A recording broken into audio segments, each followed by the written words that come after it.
Antiphospholipid antibody syndrome. It is an association between clinical features such as thrombosis, poor pregnancy outcome like 3 or more spontaneous abortions, 1 or more fetal deaths, and 1 or more preterm births due to severe preeclampsia with presence of anticardiolipin antibodies, lupus anticoagulants, and anti-beta-2 glycoprotein on 2 or more occasions 12 weeks apart.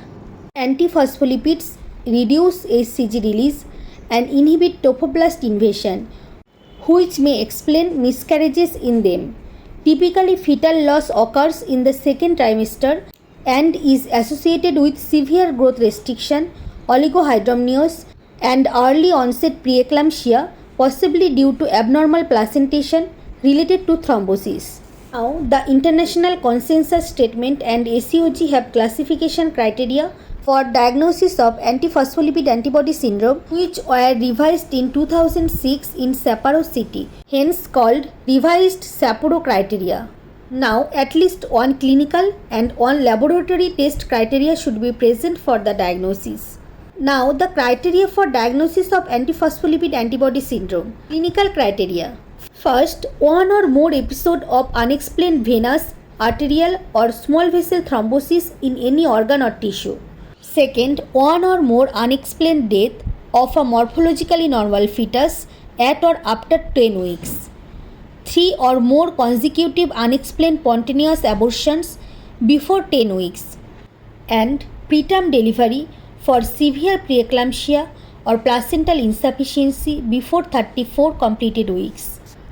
Now, laboratory criteria. First, anticardiolipin antibodies, IgG or IgM in medium or high serum levels, identified twice at least 12 weeks apart.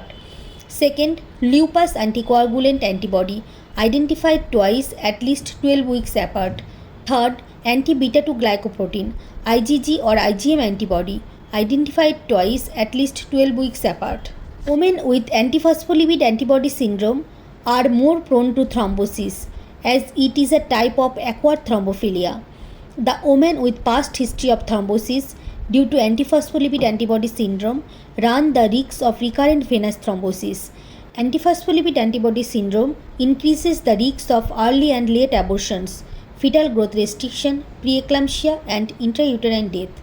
A few patients may develop catastrophic antiphospholipid antibody syndrome, also called assertion syndrome, characterized by rapid and progressive thromboembolism involving 3 or more organ systems simultaneously with high maternal mortality. Thank you for listening. Thank you.